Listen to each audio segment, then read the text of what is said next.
I'm sorry? About 30 seconds. Okay, can I see a hand of everybody who has property on Hillside and Ridgetop's here? Let me tell you one thing.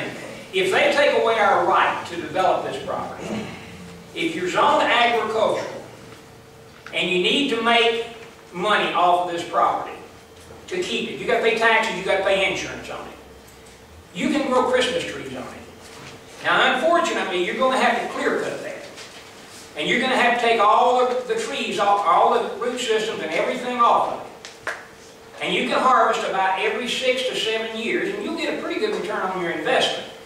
But it is within your rights to do that if they take everything else away from you. And if you need further information on it, I think David here can help you. That's one of the things they push. I mean, I've heard a lot of talk from UT about developing tree farms in this area. They do it in North Carolina on steeper slopes than what we have here. So just food for thought. Thank you, Mr. Harris. Does any task force want to respond to any of that? I think that certainly when I think about our presentation, the things that are most outstanding to us are the scars. And so we don't tend to go out and look for the beautiful places. We look for the scars. They're the ones that are abhorrent to us. They're the ones that are shameful. They're the ones that devalue your property. And so that's the purpose of the task force. And indeed, you're exactly right, Mr. Harris. We have slanted it towards finding these, what we could consider egregious practices, and the failure of government to protect the citizens that are around those practices. And so that's what we're about. So what we have is two perspectives a lot of times. You know, you got one perspective about that looks at property in one way and then another perspective. And so we're trying to balance those. But I do appreciate your comments, Mr. Harris. Let me just say something. Mr. Harris took what I said as a threat. It's not a threat. It's simply a statement of fact. When you have property that has one zoning, you're not guaranteed another zoning. And I wasn't threatening. It's not even in the city of Knoxville. I have no more say than anybody else in this room as to what the zoning of this property might be.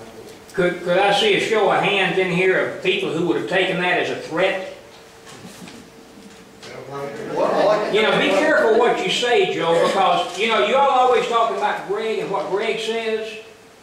Greg has a plan on what he says. He's drawing attention to this issue. Had it not been for some of the things that Greg said, the biggest part of the people that were in here, except for your organization and Tony's organization, and you all are very well organized, conservationists, it would have never came to the forefront, and we wouldn't have this kind of attendance. These people didn't know what was going on. Now they know. Okay. But what you did was far and beyond, because it was a direct threat to me. It was not a threat. Come on, Joe, I am completely surrounded by commercial property. That's enough for this. We're going to move on. By the way, the organization I represent is Knoxville City Council. He represents Knoxville County Commission. Yeah. That's you know that. We know who you represent. And thank you, Mr. Harris, for your comments. Mr. Harris has come to every single meeting we've had, and he's spoken.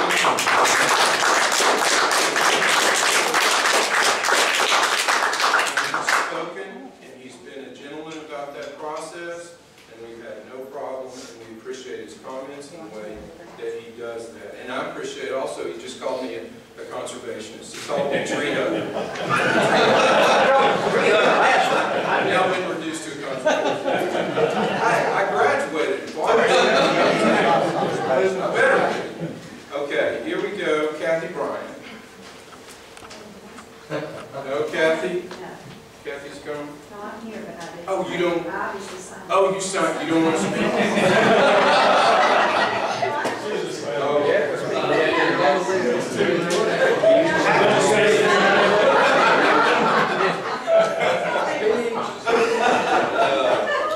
Okay, Kevin Herpes. Okay, I'm sorry. I think Kevin was at our meeting in Carnes, and I was at the meeting in Carnes, so I'm here this time. I have a different viewpoint than Lonnie, I guess. So. my thing is that, points I brought up was, with the pictures, who pays for the cleanup? Is it the taxpayer paying for the cleanup, all of us, or is it the developer? Like I said, I think the developer has the right to develop the property, but if they end up with a mess like that, they should be responsible for coming to clean it up. Okay, that's like I said, I like development. But also too, I don't know if some of you remember Forest Ridge, where there's a doctor, an anesthesiologist in Forest Ridge Apartments. Well, because they graded it wrong, now can't be a doctor. He's touched a little bit. He's never recovered from his injuries, all because the way it was graded and sloped and the way his apartment went. So, had some issues there. But also too, I live in Miller's Plantation, and when I look out my window, I see a ridge. When you live in the subdivision behind, you may see a slope. So there are some issues here, and my question is, it's kind of like that picture you saw on Westland Drive, where they have that density down here. You may have it, bought that house because you had all those nice trees. Well, then a developer comes in a few years later, and all of a sudden you go, where did the same hills my trees go? That now your property rights, your value may decrease because somebody allowed, and I'm assuming maybe it's the MPC, kind of thing, allow that kind of stuff to happen. So you don't know, you think you have density and some trees, and then you find out you don't, or you end up with a commercial property around your residential property. I view it too as a, kind of like raising kids. They're my kids, but I can't do anything I want to my kids. If I beat my kids, I mistreat my kids. Okay, somebody needs to stop me. The same thing with some of these developers. You can do certain things and be responsible and, to everybody around, but it's still yours. But if you mistreat it and do some other stuff, then something should happen. Although it doesn't seem to happen from some of you all people. So anyway, that's all I got. Okay. Tony, can I offer one comment right quick?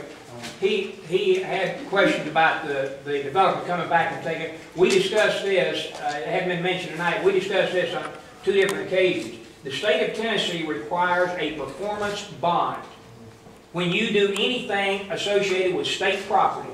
And what that amounts to is you have to go in and purchase an insurance policy in effect. And if you fail to follow the specifications, the state then calls the insurance company and says, you guys have got to pay to clean it up. The city of Knoxville and Knox County does not require that bond. It should. And there's no reason other than the political pull that the developers have that is keeping them from doing it right now. Knox County does too. It does not. Hold on, just a second. I have to be very careful about ground rules. Law director, yes. Okay, so I want to try to not be capricious about that, and so